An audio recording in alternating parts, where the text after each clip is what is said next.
student, today we start topic first, the French Revolution and the idea of nation.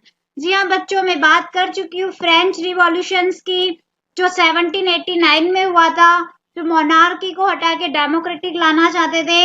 अब इसके साथ में ये क्या चाहते हैं, and the idea of nation, अब राष्ट्र के लिए कोई विचार चाहते हैं, किस चीज को लेके कि एक उनका नेशन स्टेट होना चाहिए, मतलब जिस जगह पे वो रह रहे हैं वहां की कोई पहचान होनी चाहिए। तो फर्स्ट हम बात करते हैं नेशन स्टेट। अब नेशन स्टेट क्या है?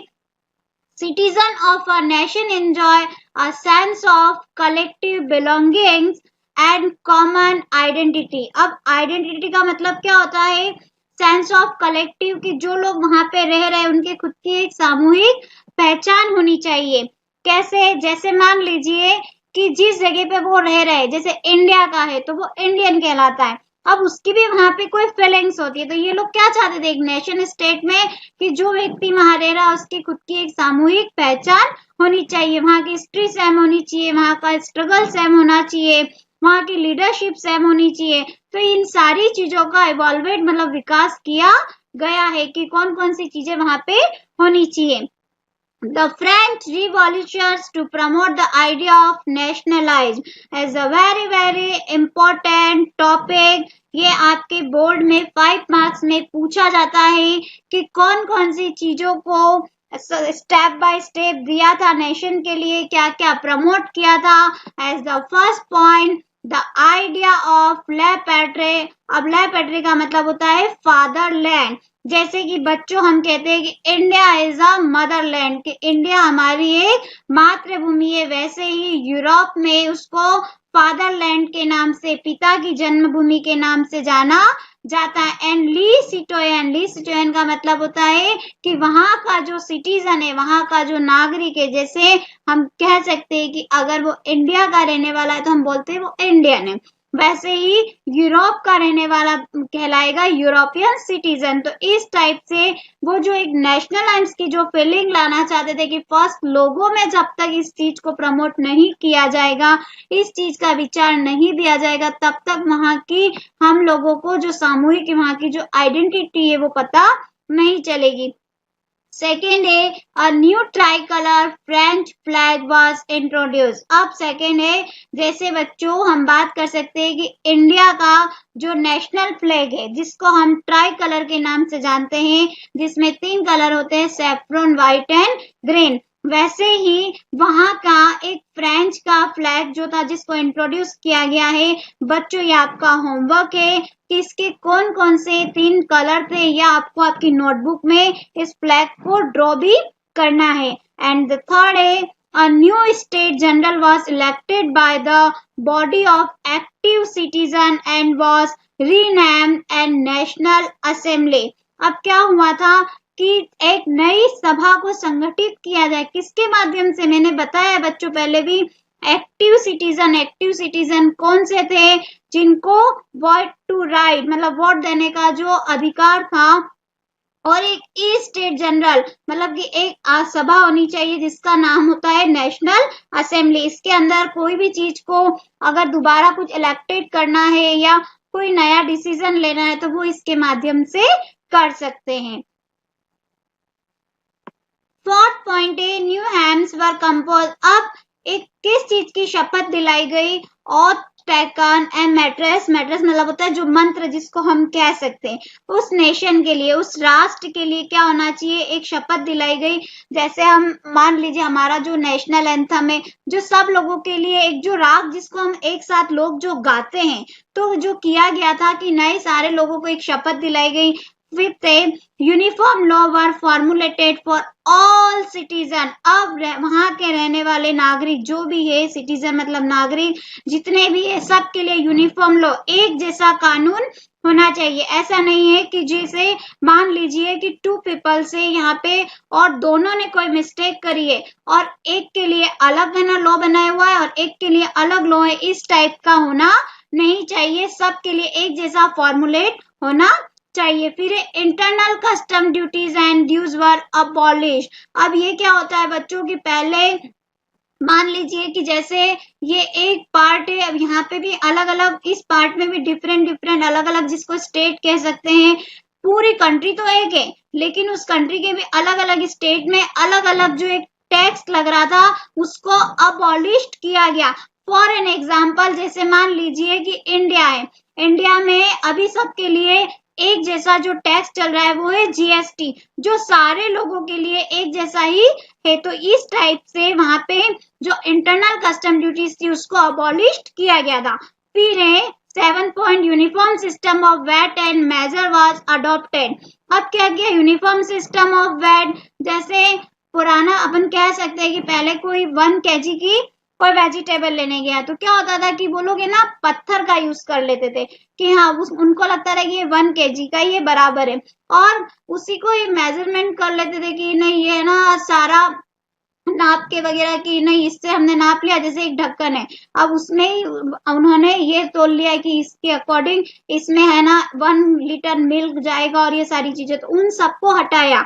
अब तो खैर बच्चों इलेक्ट्रिकल हो गया है, अब तो वैसे ही वेट पता चल जाता है। पहले क्या होता था कि अगर अब उसने 1 केजी का वेट लिया, वो कहीं और उसको वेट करवाने गया है तो वो उसमें भी डिफरेंस मिल जाता था। तो इस टाइप से उस चीज को हटाया गया और ये किया गया कि यूनिफॉर्म सिस्टम की सबके लिए एक जैसा मेजरमेंट होना चाहिए। फिर French was promoted as national language. अब बच्चों पहले आपने सिविक्स वगैरह में और उसमें भी आप पढ़ते हो कि बहुत सारी लैंग्वेजेस होती है, अलग अलग भाषाएं होती है, लेकिन यूरोपियन जहां हम बात कर रहे हैं जिसकी, वहां पे सबसे ज्यादा जो प्रमोट किया गया था वो था फ्रेंच लैंग्वेज को। वो चाहते थे कि ये एक आगे मतलब कि राष्ट्रीय भाषा के रूप में आगे प्रमोट किया जाए। तो इस टाइप से बच्चों जो ये 8 पॉइंट है is a very very important. आपकी बुक में भी आप चाहो तो शॉर्ट की पॉइंट्स में लिख सकते हो कि क्या क्या चीजों का जो इसमें चेंजेस किया गया था। तो फर्स्ट आपको कीवर्ड ध्यान रखना, tricolour, national assembly, hymns and earth, uniform law, uniform weight and measure, French national language. तो इस टाइप से इन चीजों को प्रमोट किया गया था। इसी में ही आगे है short note on Jacobin club, जो बेटा हमें प्रीवियस क्लास में भी बात कर चुकी हूँ कि जैकोबिन क्लब्स क्या था।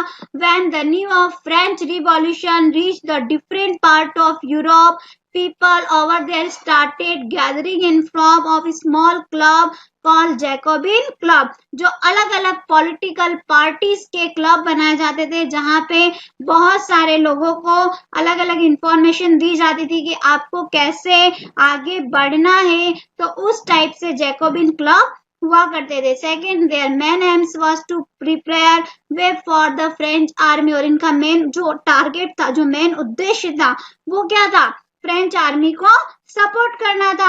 इसीलिए धीरे धीरे फ्रांस से शुरुआत होते होते ये कहां तक पहुंच गए थे, यूरोप की जितनी भी कंट्रीज थी उसमें वो लोग नेशनल एम्स की फीलिंग को लाना चाहते थे। इसी में ही आगे बच्चों है नेपोलियन बोनापार्ट की जो एंट्री होती है, जिसको सिविल कोड या नेपोलियन कोड के नाम से जाना जाता है। Hello students, today we start lesson first, topic first, जिसमें हम आगे का बात करेंगे civil code. What is civil code? अभी सिविल कोड क्या था, 1804 में शुरू हुआ था। इसको सिविल कोड और नेपोलियन कोड के नाम से जाना जाता है। ये देखिए आपके सामने। अब है ना ये क्वेश्चन बच्चों बोर्ड में पूछा जाता है कि सिविल कोड क्या था और उसके ड्रॉबैक्स क्या थे, इसकी शुरुआत क्यों करी गई थी। तो बच्चों मैं प्रीवियस क्लास 9th में बात कर चुकी थी नेपोलियन बोनापार्ट के बारे में कि कैसे वो आते हैं, वहां पे एंटर होते हैं फ्रांस का जब रिवॉल्यूशन हुआ था लास्ट में, और वो अपने आप को वहां का जो लीडर वो डिक्लेयर कर देते हैं और फिर वो है ना सब जगह पे अपना शासन स्थापित कर देते हैं, जिसके बारे में हमने पढ़ा था। अब उन्होंने बहुत सारे ऐसी शुरुआत करी थी अच्छी, जैसे फर्स्ट है इस्टेब्लिश्ड इक्वालिटी बिफोर लॉ। सबसे पहले जो उन्होंने किया था कि कानून सबके लिए समान होना चाहिए। जैसे एक दोनों ने मिस्टेक करी है, एक को अलग पनिशमेंट है, एक को अलग पनिशमेंट है, इस टाइप का ना हो के सबके लिए कानून समान कर दिया था। राइट टू प्रॉपर्टी, पहले क्या होता था कि जो फर्स्ट स्टेट्स के और जो लोग थे उनको है ना बर्थ से ही अच्छी प्रिविलेज दी जाती थी, तो उन सारी चीजों को उन्होंने हटाया कि सबके लिए प्रॉपर्टी समान होनी चाहिए। फेडरल सिस्टम वाज अबॉलिश्ड, ये इंपॉर्टेंट है। फेडरल सिस्टम पहले भी आ चुका है कि फेडरल सिस्टम क्या है, तो जो राजा महाराजाओं की जगह होती थी या जो लैंडलॉर्ड की होती थी वो लोग ही अपने मतलब की प्रिविलेज मतलब बर्थ बाय बर्थ चलते रहते थे, तो उन सारी चीजों को अबॉलिश्ड किया गया था। अबॉलिश्ड का मतलब होता है तोड़ना। फिर क्या किया था, free peasants from serfdom and manorial dues, ये आपके लिए इंपॉर्टेंट है। इसमें क्या किया था उन्होंने, किसानों को फ्री किया।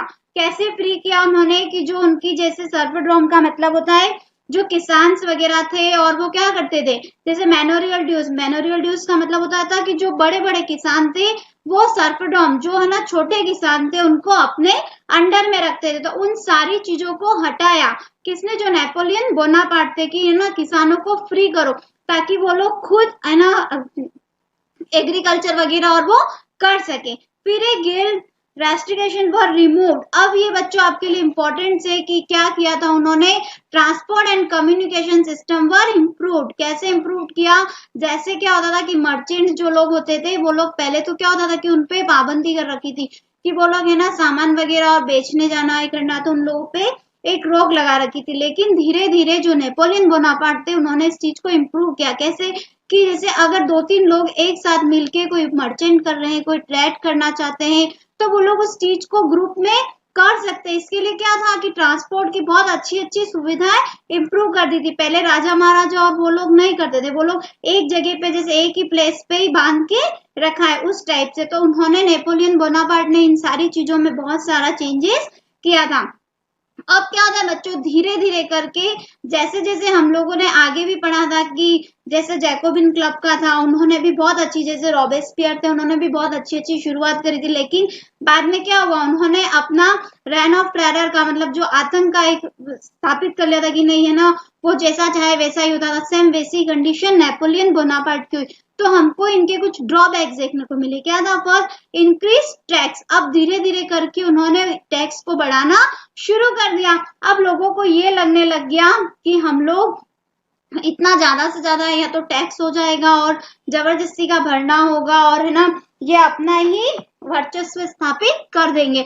तो बहुत से लोग उन्हीं के अगेंस्ट हो गए, जो उनको हेल्प कर रहे थे वो लोग ही उनके अगेंस्ट हो गए थे। सेकंड था सेंसरशिप वर इम्पोज्ड। अब बच्चों सेंसरशिप क्या थी, जो हमने फ्रेंच का रिवॉल्यूशन पढ़ा था उसमें हमने देखा था कि सेंसरशिप को क्या किया था, एंड कर दिया गया था ताकि है ना, और वो इम्पोर्टेंस मैंने एग्जांपल भी बताया था वो किसमें है, सबसे ज्यादा मूवीज वगैरह में और वहां पे लगा हुआ है। तो सेंसरशिप को इम्पोज कर दिया गया था। और force to join French army. अब क्या हो रहा था कि जैसे जबरदस्ती लोगों को उठा उठा के ला रहे थे, जो है ना आर्मी ज्वाइन नहीं करना चाहता था उनको भी जबरदस्ती फोर्स किया जा रहा था। किस चीज के लिए, कि आपको आर्मी को ज्वाइन करना। भी ये तो कोई ऐसा सॉल्यूशन है नहीं कि हो सकता है कि अगर किसी को किसी और पार्ट में शामिल होना है, लेकिन नेपोलियन बोनापार्ट ने क्या किया, लोगों पे प्रेशराइज करने लग गए थे वो कि उन लोगों को ज्वाइन करवानी फ्रेंच आर्मी। तो बहुत से लोग जो उनको सपोर्ट कर रहे थे वो ही लोग उनके अगेंस्ट हो गए। और फिर क्या हुआ, धीरे धीरे करके जो नेपोलियन बोनापार्ट का जो शासन था वो धीरे धीरे करके खत्म होता गया था। तो इस टाइप से बच्चों ये क्वेश्चन आता है कि सिविल कोड क्या था, उन्होंने क्या किया था और उनके ड्रॉबैक्स क्या थे। तो जिसके बारे में ये आपके लिए बहुत इंपॉर्टेंट है, नेपोलियन बोनापार्ट की वो मिलिट्री एडमिनिस्ट्रेशन जो थे कि उन्होंने अपना शासन स्थापित किया था। Okay, thank